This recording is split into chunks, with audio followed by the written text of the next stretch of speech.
यथार्थ मोक्ष।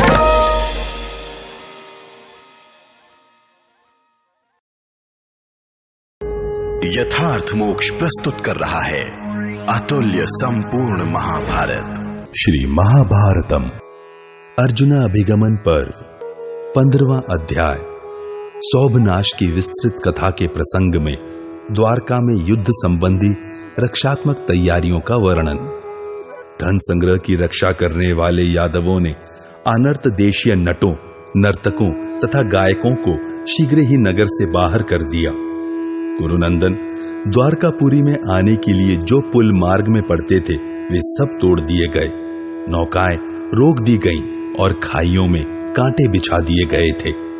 कुरुश्रेष्ठ द्वारकापुरी के चारों ओर एक कोस तक के चारों ओर के कुएं इस प्रकार जल शून्य कर दिए गए थे मानो भाड़ हो, और उतनी दूर की भूमि भी लौह कंटक आदि से व्याप्त कर दी गई थी। निष्पाप नरेश द्वारका का एक तो स्वभाव से ही दुर्गम्य, सुरक्षित और अस्त्र शस्त्रों से संपन्न है, तथापि उस समय इसकी विशेष व्यवस्था कर दी गई थी। भरत श्रेष्ठ द्वारका नगर इंद्र भवन की भांति ही सुरक्षित, सुगुप्त और संपूर्ण आयुधों से भरा पूरा है। राजन, सौभ निवासियों के साथ युद्ध होते समय वृषणी और अंधक वंशी वीरों के उस नगर में कोई भी राजमुद्रा के बिना न तो बाहर निकल सकता था और न बाहर से नगर के भीतर ही आ सकता था। कुरुनंदन राजेंद्र, वहां प्रत्येक सड़क और चौराहे पर बहुत से हाथी सवार और घुड़सवारों से युक्त विशाल सेना उपस्थित रहती थी। महाबाहो, उस समय सेना के प्रत्येक सैनिक को पूरा पूरा वेतन और भत्ता चुका दिया गया था। सबको नए नए हथियार और पोशाकें दी गई थी और उन्हें विशेष पुरस्कार आदि देकर उनका प्रेम और विश्वास प्राप्त कर लिया गया था। कोई भी सैनिक ऐसा नहीं था जिसे सोने चांदी के सिवा तांबा आदि वेतन के रूप में दिया जाता हो अथवा जिसे समय पर वेतन न प्राप्त हुआ हो। किसी भी सैनिक को दयावश सेना में भर्ती नहीं किया गया था तथा कोई भी ऐसा न था जिसका पराक्रम बहुत दिनों से देखा न गया हो। कमल नयन राजन, जिसमें बहुत से दक्ष मनुष्य निवास करते थे, उस द्वारका नगरी की रक्षा के लिए इस प्रकार की व्यवस्था की गई थी। वह राजा उग्रसेन के द्वारा भली भांति सुरक्षित थी। इस प्रकार श्री महाभारत वन पर्व के अंतर्गत अर्जुनाभिगमन पर्व में सौभवध विषयक 15वां अध्याय पूरा हुआ। 16वां अध्याय शाल्व की विशाल सेना के आक्रमण का यादव सेना द्वारा प्रतिरोध, सांब द्वारा क्षेम वृद्धि की पराजय, वेगवान का वध तथा चारुदेशन द्वारा विविंध्य दैत्य का वध एवं प्रद्युम्न द्वारा सेना को आश्वासन। भगवान श्री कृष्ण कहते हैं, राजेंद्र, सौभ विमान का स्वामी राजा शाल्व अपनी बहुत बड़ी सेना के साथ, जिसमें हाथी सवारों तथा पैदलों की संख्या अधिक थी, द्वारकापुरी पर चढ़ आया और उसके निकट आकर ठहरा। जहां अधिक जल से भरा हुआ जलाशय था, वहीं समतल भूमि में उसकी सेना ने पड़ाव डाला। उसमें हाथी सवार, घुड़सवार, रथी और पैदल चारों प्रकार के सैनिक थे। स्वयं राजा शाल्व उसका संरक्षक था। शमशान भूमि, देव मंदिर, बाम्बी और चैत्य वृक्ष को छोड़कर सभी स्थानों में उसकी सेना फैलकर ठहरी हुई थी। सेनाओं के विभाग पूर्वक पड़ाव डालने से सारे रास्ते घिर गए थे। राजन, शाल्व के शिविर में प्रवेश करने का कोई मार्ग नहीं रह गया था। नरश्रेष्ठ, राजा शाल्व की वह सेना सब प्रकार के आयुधों से संपन्न, संपूर्ण अस्त्र शस्त्रों के संचालन में निपुण, रथ, हाथी और घोड़ों से भरी हुई तथा पैदल सिपाहियों और ध्वजा पताकाओं से व्याप्त थी। उसका प्रत्येक सैनिक हृष्ट पुष्ट एवं बलवान था सब में वीरोचित लक्षण दिखाई देते थे। उस सेना के सिपाही विचित्र ध्वजा तथा कवच धारण करते थे। उनके रथ और धनुष भी विचित्र थे। कुरुनंदन द्वारका के समीप उस सेना को ठहराकर राजा शाल्व ने उसे वेग पूर्वक द्वारका की ओर बढ़ाया, मानो पक्षीराज गरुड़ अपने लक्ष्य की ओर उड़े जा रहे हों। शाल्वराज की उस सेना को आती देख उस समय वृषणी कुल को आनंदित करने वाले कुमार नगर से बाहर निकलकर युद्ध करने लगे। कुरुनंदन शाल्वराज के उस आक्रमण को वे सहन न कर सके। चारुदेशन, सांब और महारथी प्रद्युम्न ये सब कवच, विचित्र आभूषण तथा ध्वजा धारण करके रथों पर बैठकर शाल्वराज के अनेक श्रेष्ठ योद्धाओं के साथ भिड़ गए। हर्ष में भरे हुए सांब ने धनुष धारण करके शाल्व के मंत्री तथा सेनापति क्षेम वृद्धि के साथ युद्ध किया। भरत श्रेष्ठ जाम्बवती कुमार ने उसके ऊपर भारी बाण वर्षा की, मानो इंद्र जल की वर्षा कर रहे हो। महाराज सेनापति क्षेम वृद्धि ने सांब की उस भयंकर बाण वर्षा को हिमालय की भांति अविचल रहकर सहन किया।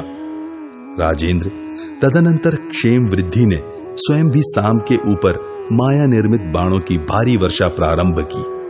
सांब ने उस मायामय बाण जाल को माया से ही छिन्न भिन्न करके क्षेम वृद्धि के रथ पर सहस्त्रों बाणों की झड़ी लगा दी।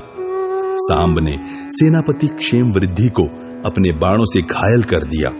वह सांब की बाण वर्षा से पीड़ित हो शीघ्रगामी अश्वों की सहायता से लड़ाई का मैदान छोड़कर भाग गया। शाल्व के क्रूर सेनापति क्षेम वृद्धि के भाग जाने पर वेगवान नामक बलवान दैत्य ने मेरे पुत्र पर आक्रमण किया। राजेंद्र वृषणी वंश का भार वहन करने वाला वीर सांब वेगवान के वेग को सहन करते हुए धैर्य पूर्वक उसका सामना करने लगा। कुंती नंदन सत्य पराक्रमी वीर सांब ने अपनी वेगशालिनी गदा को बड़े वेग से घुमाकर वेगवान दैत्य के सिर पर दे मारा।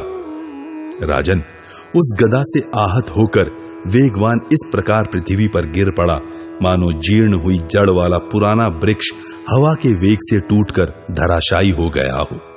गदा से घायल हुए उस वीर महादैत्य के मारे जाने पर मेरा पुत्र सांब शाल्व की विशाल सेना में घुसकर युद्ध करने लगा।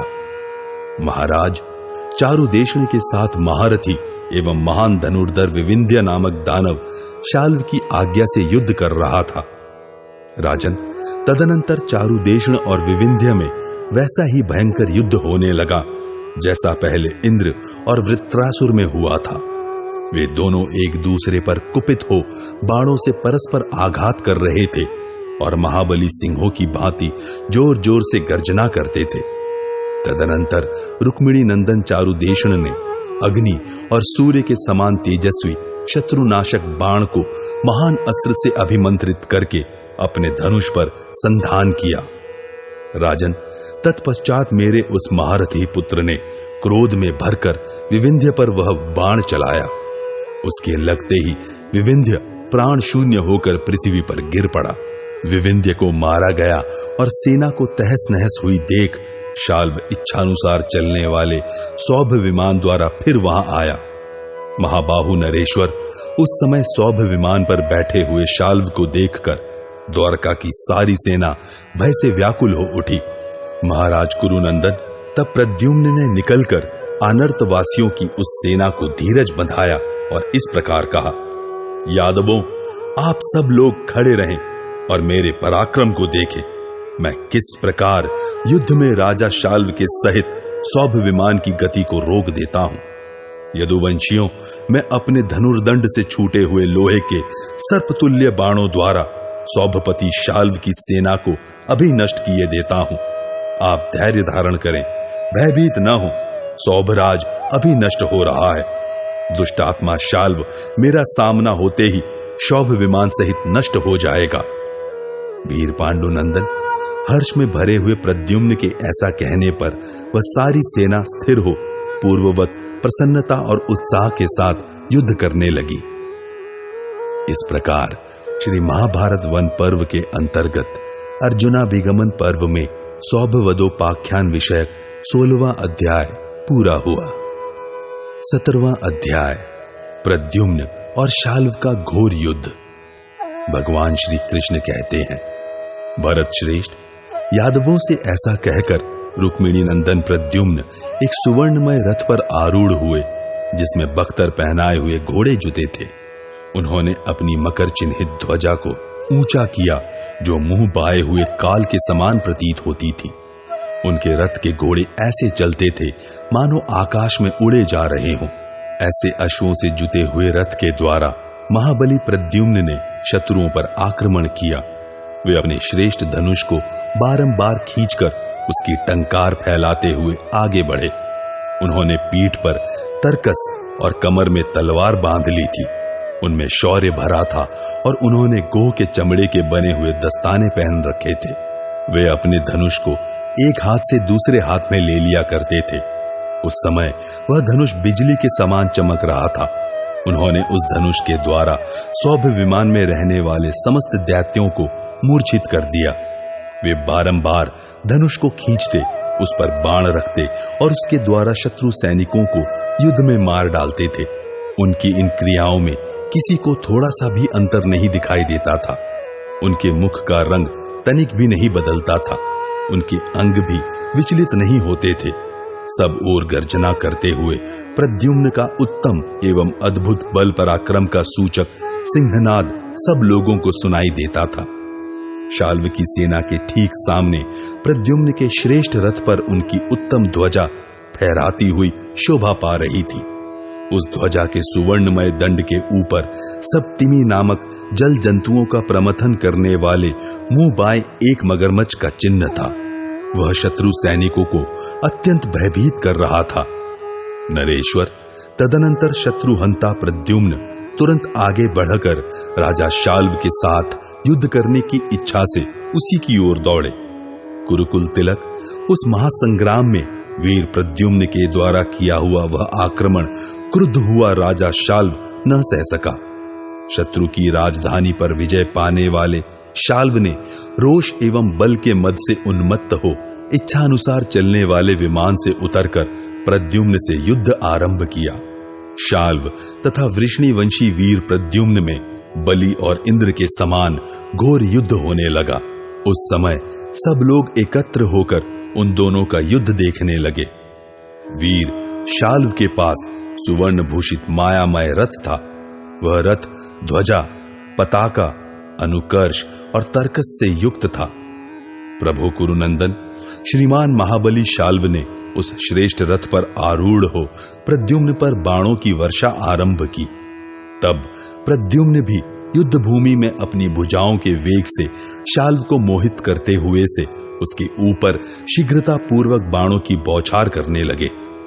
सौभ विमान का स्वामी राजा शाल्व युद्ध में प्रद्युम्न के बाणों से घायल होने पर यह सहन नहीं कर सका, अमर्ष में भर गया और मेरे पुत्र पर प्रज्वलित अग्नि के समान तेजस्वी बाण छोड़ने लगा। महाबली प्रद्युम्न ने उन बाणों को आते ही काट गिराया। तत्पश्चात शाल्व ने मेरे पुत्र पर और भी बहुत से प्रज्वलित बाण छोड़े। राजेंद्र, शाल्व के बाणों से घायल होकर रुक्मिणी नंदन प्रद्युम्न ने तुरंत ही उस युद्ध भूमि में शाल्व पर एक ऐसा बाण चलाया जो मर्मस्थल को विदीर्ण कर देने वाला था। मेरे पुत्र के चलाए हुए उस बाण ने शाल्व के कवच को छेद कर उसके हृदय को बींध डाला। इससे वह मूर्छित होकर गिर पड़ा। वीर शाल्वराज के अचेत होकर गिर जाने पर उसकी सेना के समस्त दानवराज पृथ्वी को विदीर्ण करके पाताल में पलायन कर गए। पृथ्वीपते, उस समय सौभ विमान का स्वामी राजा शाल्व जब संज्ञा शून्य होकर धराशायी हो गया, तब उसकी समस्त सेना में हाहाकार मच गया। कुरुश्रेष्ठ, तत्पश्चात जब चेत हुआ, तब महाबली शाल्व सहसा उठकर प्रद्युम्न पर बाणों की वर्षा करने लगा। शाल्व के उन बाणों द्वारा कंठ के मूल भाग में गहरा आघात लगने से अत्यंत घायल होकर समर में स्थित महाबाहु वीर प्रद्युम्न उस समय रथ पर मूर्छित हो गए। महाराज, रुक्मिणी नंदन प्रद्युम्न को घायल करके शाल्व बड़े जोर जोर से सिंहनाद करने लगा। उसकी आवाज से वहां की सारी पृथ्वी गूंज उठी। भारत, मेरे पुत्र के मूर्छित हो जाने पर भी शाल्व ने उन पर और भी बहुत से दुर्धर्ष बाण शीघ्रता पूर्वक छोड़े। कौरव श्रेष्ठ, इस प्रकार बहुत से बाणों से आहत होने के कारण प्रद्युम्न उस रणांगण में मूर्छित एवं निश्चेष्ट हो गए। इस प्रकार श्री महाभारत वन पर्व के अंतर्गत अर्जुनाभिगमन पर्व में सौभवदोपाख्यान विषयक 17वां अध्याय पूरा हुआ। 18वां अध्याय मूर्छा अवस्था में सारथी के द्वारा रणभूमि से बाहर लाए जाने पर प्रद्युम्न का अनुताप और इसके लिए सारथी को उपालंब देना। भगवान श्री कृष्ण कहते हैं, बलवानों में श्रेष्ठ प्रद्युम्न जब शाल्व के बाणों से पीड़ित हो मूर्छित हो गए, तब सेना में आए हुए वृषणीवंशी वीरों का उत्साह भंग हो गया। उन सबको बड़ा दुख हुआ। राजन, प्रद्युम्न के मोहित होने पर वृषणी और अंधक वंश की सारी सेना में हाहाकार मच गया और शत्रु लोग अत्यंत प्रसन्नता से खिल उठे। दारूक का पुत्र प्रद्युम्न का सुशिक्षित सारथी था। वह प्रद्युम्न को इस प्रकार मूर्छित देख वेगशाली अश्वों द्वारा उन्हें तुरंत रणभूमि से बाहर ले गया। अभी वह रथ अधिक दूर नहीं जाने पाया था, तभी बड़े बड़े रथियों को परास्त करने वाले प्रद्युम्न सचेत हो गए और हाथ में धनुष लेकर सारथी से इस प्रकार बोले, सूत पुत्र, आज तूने क्या सोचा है? क्यों युद्ध से मुंह मोड़कर भागा जा रहा है? युद्ध से पलायन करना वृषणीवंशी वीरों का धर्म नहीं है। सूत नंदन, इस महासंग्राम में राजा शाल्व को देखकर तुझे मोह तो नहीं हो गया है? अथवा युद्ध देखकर तुझे विषाद तो नहीं होता है? मुझसे ठीक ठीक बता, तेरे इस प्रकार भागने का क्या कारण है? सूत पुत्र ने कहा, जनार्दन कुमार, न मुझे मोह हुआ है और न मेरे मन में भय ही समाया है। केशव नंदन, मुझे ऐसा मालूम होता है कि यह राजा शाल्व आपके लिए अत्यंत भार सा हो रहा है। वीरवर, मैं धीरे धीरे रणभूमि से दूर इसलिए जा रहा हूं कि यह पापी शाल्व बड़ा बलवान है। सारथी का यह धर्म है कि यदि शूरवीर रथी संग्राम में मूर्छित हो जाए तो वह किसी प्रकार उसके प्राणों की रक्षा करे। आयुष्मान, मुझे आपकी और आपको मेरी सदा रक्षा करनी चाहिए। रथी सारथी के द्वारा सदा रक्षणीय है। इस कर्तव्य का विचार करके ही मैं रणभूमि से लौट रहा हूं। महाबाहो, आप अकेले हैं और इन दानवों की संख्या बहुत है। रुक्मिणी नंदन, इस युद्ध में इतने विपक्षियों का सामना करना अकेले आपके लिए कठिन है। यह सोचकर ही मैं युद्ध से हट रहा हूं। कुरुनंदन, सूत के ऐसा कहने पर मकरध्वज प्रद्युम्न ने उससे कहा, दारूक कुमार, तू रथ को पुनः युद्ध भूमि की ओर लौटा ले चल। सूत पुत्र, आज से फिर कभी किसी प्रकार भी मेरे जीते जी रथ को रणभूमि से न लौटाना। वृषणी वंश में ऐसा कोई नहीं पैदा हुआ है जो युद्ध छोड़कर भाग जाए अथवा गिरे हुए को तथा मैं आपका हूं यह कहने वाले को मारे। इसी प्रकार स्त्री, बालक, वृद्ध, रथहीन, अपने पक्ष से बिछुड़े हुए तथा जिसके अस्त्र शस्त्र नष्ट हो गए हो, ऐसे लोगों पर जो हथियार उठाता हो, ऐसा मनुष्य भी वृषणी कुल में नहीं उत्पन्न हुआ है। दारूक कुमार, तू सूत कुल में उत्पन्न होने के साथ ही सूत कर्म की अच्छी तरह शिक्षा पा चुका है। वृषणी वंशी वीरों का युद्ध में क्या धर्म है यह भी भली भांति जानता है। सूत नंदन, युद्ध के मुहाने पर डटे हुए वृषणी कुल के वीरों का संपूर्ण चरित्र तुझसे अज्ञात नहीं है। अतः तू फिर कभी किसी तरह भी युद्ध से न लौटना। युद्ध से लौटने या भ्रांत चित्त होकर भागने पर जब मेरी पीठ में शत्रु के बाणों का आघात लगा हो, उस समय किसी से परास्त न होने वाले मेरे पिता गदाग्रज भगवान माधव मुझसे क्या कहेंगे? अथवा पिताजी के बड़े भाई नीलांबरधारी मदोत्कट महाबाहु बलराम जी जब यहां पधारेंगे तब वे मुझसे क्या कहेंगे? सूत, युद्ध से भागने पर मनुष्यों में सिंह के समान पराक्रमी महाधनुर्धर सात्यकी तथा समर विजयी सांब मुझसे क्या कहेंगे? सारथे, दूरधर्ष वीर चारुदेशण, गद, सारण और महाबाहु अक्रूर मुझसे क्या कहेंगे? मैं शूरवीर, संभावित, शांत स्वभाव तथा सदा अपने को वीर पुरुष मानने वाला समझा जाता हूं। मुझे देखकर झुंड की झुंड एकत्र हुई वृषणी वीरों की स्त्रियां मुझे क्या कहेंगी? सब लोग यही कहेंगे, यह प्रद्युम्न भयभीत हो महान संग्राम छोड़कर भागा आ रहा है, इसे धिक्कार है। इस अवस्था में किसी के मुख से मेरे लिए अच्छे शब्द नहीं निकलेंगे। सूत कुमार मेरे अथवा मेरे जैसे किसी भी पुरुष के लिए धिक्कार युक्त वाणी द्वारा कोई परिहास भी कर दे तो वह मृत्यु से भी अधिक कष्ट देने वाला है। अतः तू फिर कभी युद्ध छोड़कर न भागना।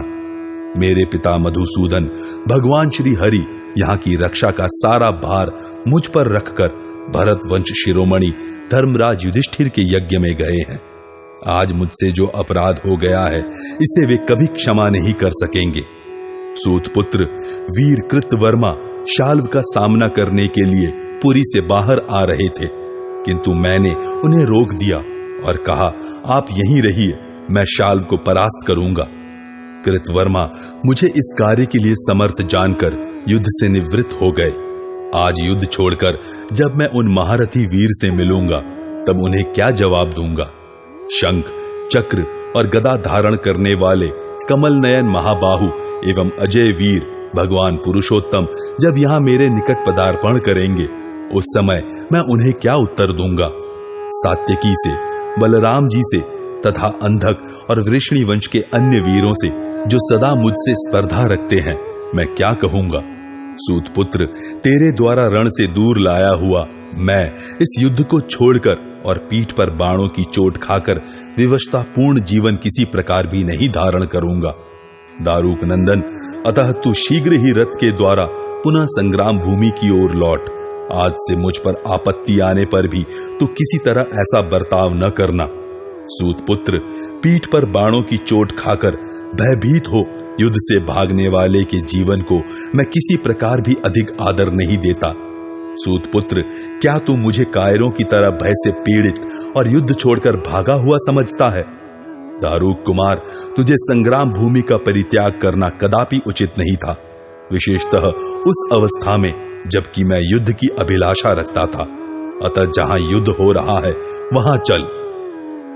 इस प्रकार श्री महाभारत वन पर्व के अंतर्गत अर्जुनाभिगमन पर्व में सौभवदोपाख्यान विषयक 18वां अध्याय पूरा हुआ।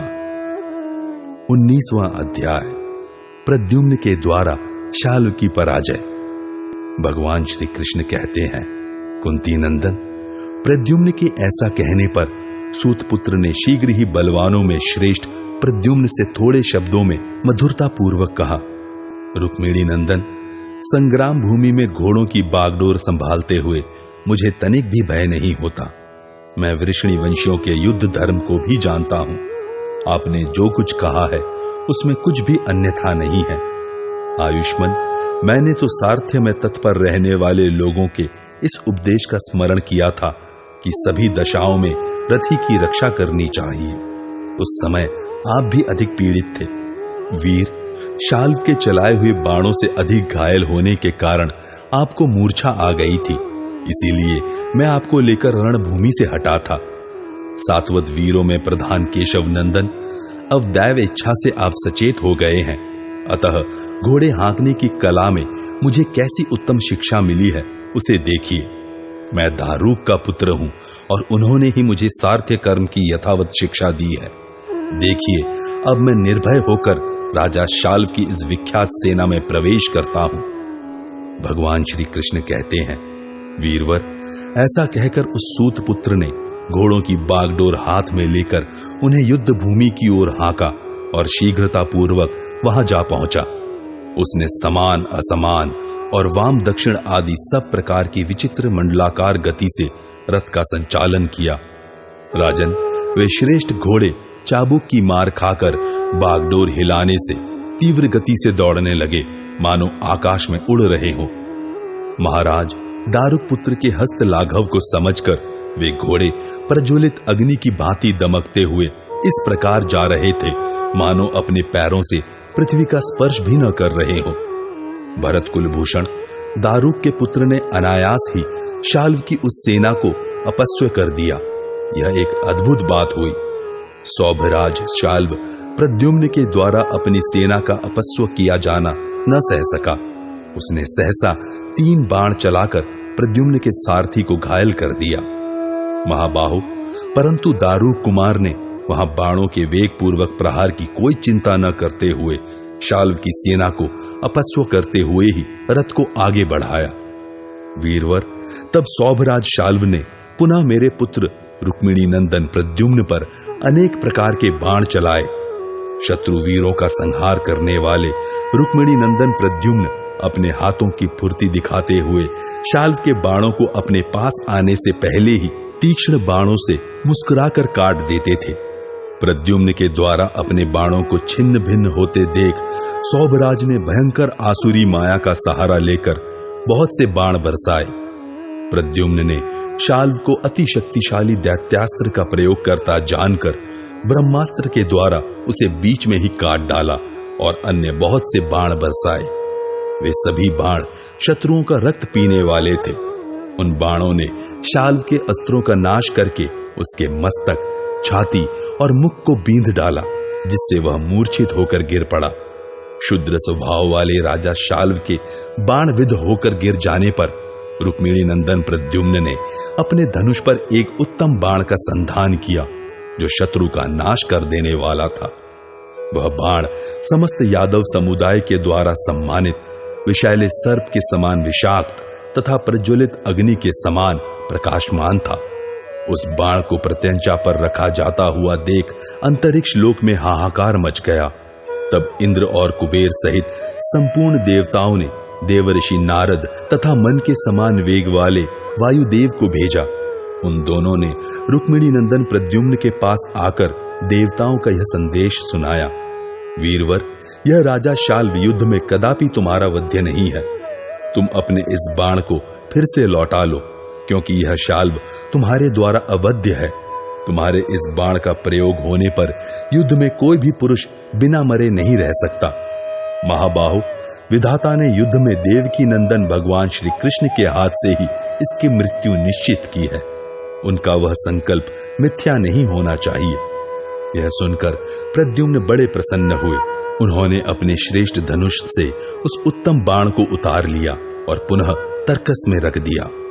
राजेंद्र, तदनंतर शाल्व उठकर अत्यंत दुखित चित्त हो प्रद्युम्न के बाणों से पीड़ित होने के कारण अपनी सेना के साथ तुरंत भाग गया। महाराज, उस समय वृष्णि वंशियों से पीड़ित हो क्रूर स्वभाव वाला शाल्व द्वारका को छोड़कर अपने सौभ नामक विमान का आश्रय ले आकाश में जा पहुंचा। इस प्रकार श्री महाभारत वन पर्व के अंतर्गत अर्जुनाभिगमन पर्व में सौभवदोपाख्यान विषयक 19वां अध्याय पूरा हुआ।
यथार्थ मोक्ष।